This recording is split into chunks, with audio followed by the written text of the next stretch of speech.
Claro. Ahora, para ir cerrando, Ina, ¿hasta dónde va a seguir este conflicto? ¿Qué perspectivas le ves a este conflicto? Por dos razones. La una, por lo que implica y acabamos de conversar, y lo segundo, por el impacto y el efecto que ha tenido en Europa, en el mundo, con la OTAN, Estados Unidos, las posturas de países que comienzan a hablar de un plan para acabar con el conflicto. De hecho, ya hay incluso planteamientos desde África, desde China. ¿Qué va a pasar aquí? ¿Hasta dónde? No te digo que hagas futurología, pero en función de lo que estamos viviendo, ¿hasta cuándo va a soportar el mundo un conflicto de esta magnitud que ha trascendido fronteras? Te digo en particular porque hasta en Ecuador hay un candidato ahora, un candidato a la presidencia que se llama Jan Topic, que dice que él ha combatido en Ucrania y que por lo tanto tiene la capacidad para combatir a la inseguridad y él podría, que quiere él ser presidente de la República. Es decir, un conflicto que antes se habría quedado, como por ejemplo pasó en Siria, quedó allá, no nos afectaba, no nos molestaba. De pronto este conflicto hasta tenemos un candidato que se viste de militar y quiere ser otro Zelensky. Qué peligro tener a esto de candidato y sobre todo que esto llegue a la presidencia porque debe ser una especie de Prigozhin ecuatoriano.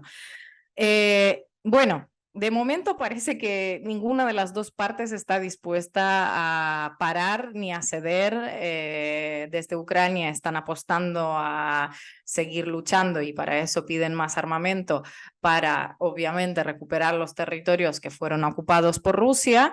Y Rusia, si bien en el caso ucraniano más o menos puedo entender, bueno, no más o menos puedo entender que para ellos pues la imagen de lo que es la victoria está clara, que es recuperar los territorios hasta 1991, estamos hablando de Crimea incluida. Claro, claro. En el caso de Rusia, me está costando mucho entender qué es lo que Rusia puede considerar una eventual victoria o éxito de esa operación especial militar. Está claro que lo que se planteó al principio no va a ser posible lograrlo, en parte gracias al apoyo de la OTAN, porque aquí estamos hablando entre una guerra entre Rusia y Ucrania, pero lo cierto es que está participando la maquinaria industrial de la OTAN, de Estados Unidos, de Reino Unido, de Alemania, en todo eso. A la vez, Ucrania dice que no le alcanzan armamentos, pide más. Estamos viendo cómo va esta contraofensiva ucraniana, que parece ser,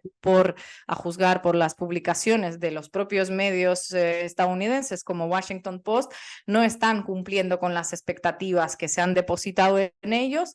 Entonces, a lo mejor la cuestión sería ver los resultados que va a tener esa contraofensiva. Rusia ahora mismo está defendiéndose, tampoco parece tener demasiada capacidad militar como para atacar, sino están a la defensiva y sí que se destaca que han cavado ahí un montón de trincheras y han construido una línea de fortificaciones bastante potente. Lo que parece claro para varios, yo no soy experto militar, pero por lo que voy leyendo en varias fuentes, es que ninguno de los dos bandos puede lograr lo que consideraría la victoria absoluta sobre el otro, ¿no? Rusia es una potencia nuclear, no hay que olvidar de ello, tiene una capacidad humana mucho mayor que Ucrania.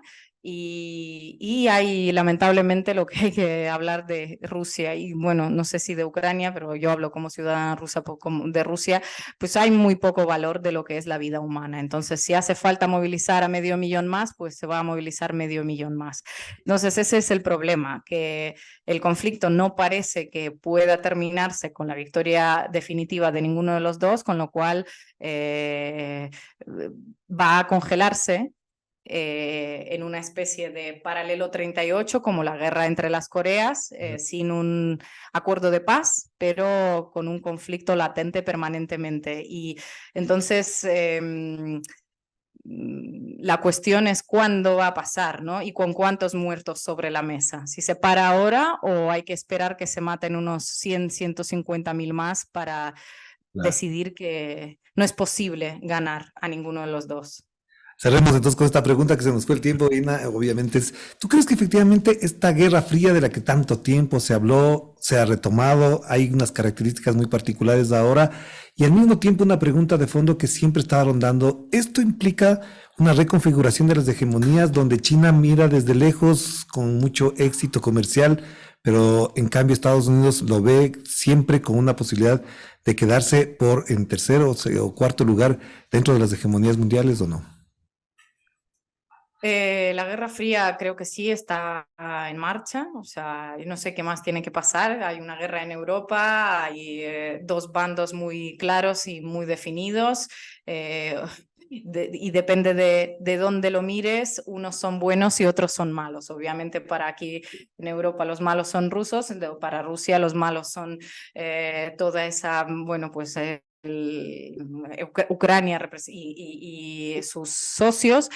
Entonces, yo creo que incluso durante la Guerra Fría, cuando fue la crisis del Caribe, fueron capaces de agarrar el teléfono y conversar y parar esa crisis, ¿no? Y parar esa catástrofe que se avecinaba, que se cernía sobre la Tierra. Y ahora ya no sé si fiarme tanto de estos líderes políticos que tenemos y de si van a ser capaces de pararlo en caso de que esto llegue a una eventual confrontación nuclear. Sí creo que estamos en medio de una guerra fría.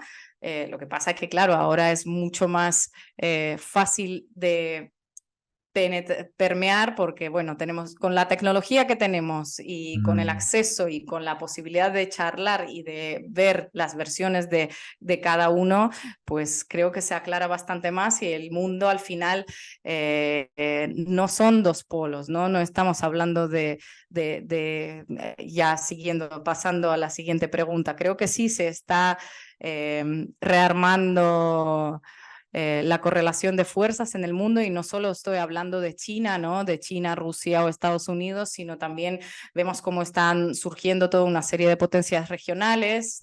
Podemos hablar de la India, podemos hablar de Turquía también, podemos ver algunos movimientos inéditos para zona de Oriente, por ejemplo, ¿no? Donde Irán de repente se reconcilia con Arabia Saudí con la mediación de China, ¿no?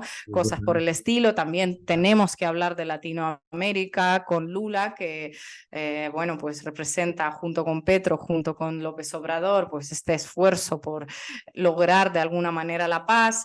Entonces, y vemos, sí, cada vez más, pues por lo que yo puedo ver, ese deseo de ese reclamo a la soberanía nacional.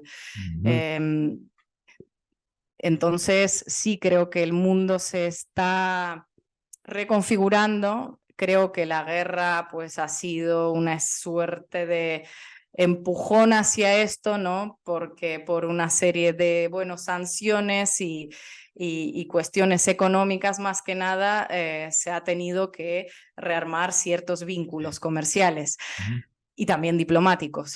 Pero estamos recién viendo, ¿no? Este proceso, esos movimientos tectónicos, no sabemos cómo va a acabar.